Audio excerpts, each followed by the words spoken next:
Há algum tempo atrás, víamos o campeonato chinês nos principais noticiários e no topo das principais transferências. Do nada, um país sem protagonismo no futebol desenvolvia uma liga forte e com jogadores cobiçados pelo mercado europeu. Só que hoje em dia ninguém mais ouve falar sobre esse campeonato. Alguns times hoje em dia já nem existem mais. Os craques saíram de lá. Hoje o Entrosamento em Dia vai te mostrar o que aconteceu com o futebol chinês.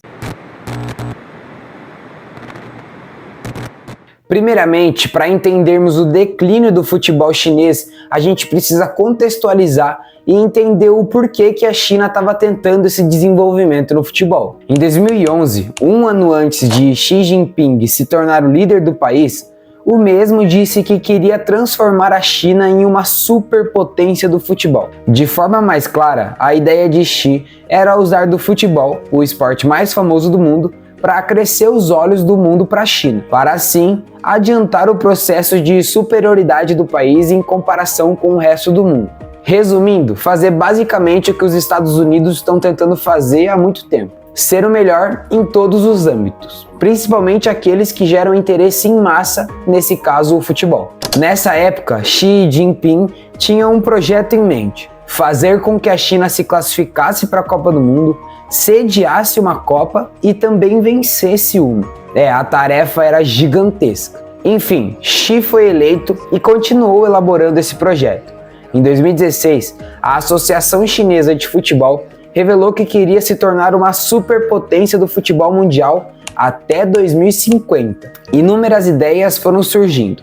A mais notável talvez tenha sido a diretiva para incluir o futebol no currículo escolar nacional. Também de criar 50 mil escolas de futebol no país até 2025. Para sustentar esse projeto, conglomerados, construtoras e incorporatas estatais que estavam infladas por um boom imobiliário lá na China nessa época, começaram a injetar dinheiro sem dó nos clubes chineses. Ansiosos para apoiar Xi? Acho que não. Talvez estavam querendo só se aproveitar do afrouxamento de algumas restrições em relação à compra de ativos estrangeiros. Enfim, ninguém se sabe e eles foram lá e investiram dinheiro. Assim, uma onda de craques começaram a chegar em território chinês. Os salários eram altíssimos. Mas um grande nome do futebol mundial vai para a China. Carlitos Tevez deixou o Boca Juniors para ser atacante do Shanghai Shenhua. Segundo a imprensa europeia, Tevez será o jogador mais bem pago do mundo. Os jogadores eram realmente seduzidos para jogar no futebol chinês por conta do alto salário. E os clubes que recebiam as propostas não tinham como recusar, era muito dinheiro. Pronto, a CSL estava rivalizando com os grandes times europeus. Em 2018, não sei se vocês se lembram, teve até um papo de que Cristiano Ronaldo estava se transferindo para o futebol chinês. Imagina que loucura, que bizarro. A liga foi indo e, para Xi, o projeto continuava a andar e sua ambição crescia. Porém, um enumerado de problemas aconteceu. Decisões erradas, supostas corrupções e uma pandemia que vocês conhecem bem chegou e tudo isso virou uma bola de neve para fazer com que o futebol chinês se acabasse. A Covid chegou e o mercado imobiliário, aquele que estava num boom financeiro, estagnou. Aí já era um dos problemas. Os fundos das empresas estatais secaram e ainda por conta da pandemia as restrições chegaram. Tanto para os torcedores que não estavam conseguindo ir para os estádios e também para os jogadores, principalmente para os estrangeiros, que por conta da saudade da família e por medo, decidiram muitos deles rescindir seus contratos e voltar para o seu país. Os estádios já não recebiam o valor dos ingressos, pois não iam mais torcedores, obviamente. E sem torcedores, além de você não ter o valor dos ingressos, você também perde os patrocinadores. Afinal, quem quer patrocinar um time, uma liga que ninguém está assistindo, que ninguém está indo ver a sua marca sendo exibida? Com a economia do país se desestruturando, os investidores não estavam com dinheiro para investir também. Os clubes, de certa forma, ainda estavam tentando se segurar, mas, como a gente sabe, não deu bom. Só que o Covid não foi o principal problema para o futebol chinês ter se acabado.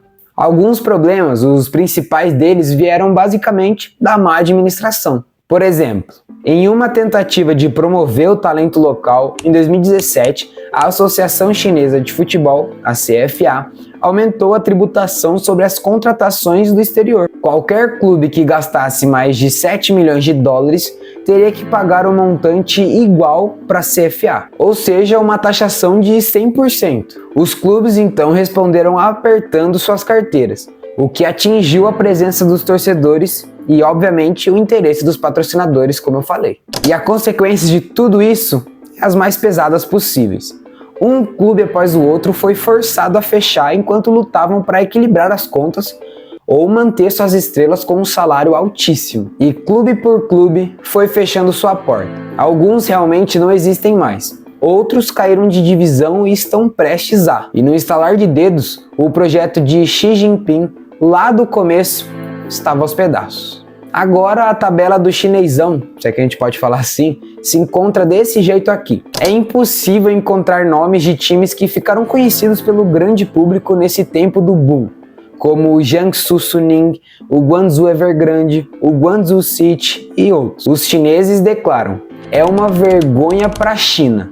E aquele papo de trazer a Copa do Mundo para a China, para Pequim, fica cada vez mais distante. Além de todos os problemas apresentados, um papo de corrupção entra em cena. Você deve ter se lembrado do que eu falei no meio do vídeo. O órgão de fiscalização anticorrupção do Partido Comunista estava investigando uma série de figuras da CFA. Bom, esse foi o vídeo. A gente apresentou aqui realmente o porquê que a China queria desenvolver o seu futebol e por que deu errado, por que não deu certo. Quem sabe mais para frente ainda a China consiga dar novos passos para melhorar o desenvolvimento do futebol em seu país, mas por enquanto essa não é a realidade. A seleção principal não é forte, longe disso na verdade, e no quesito dos esportes a China foca em outros, em vez do futebol, até pela questão cultural. Bom, de qualquer forma, se você gostou do vídeo, deixe seu like, se inscreve no canal e manda para algum amigo seu que você acha que possa curtir esse tipo de conteúdo. Valeu, tamo junto, e não posso deixar de lembrar vocês, segue a gente nas outras redes sociais, tá? TikTok, Instagram e agora, né, que não tem o nosso querido X, segue lá no Threads e também no Blue Sky, beleza? Tudo entrosamento em dia. Valeu, tamo junto.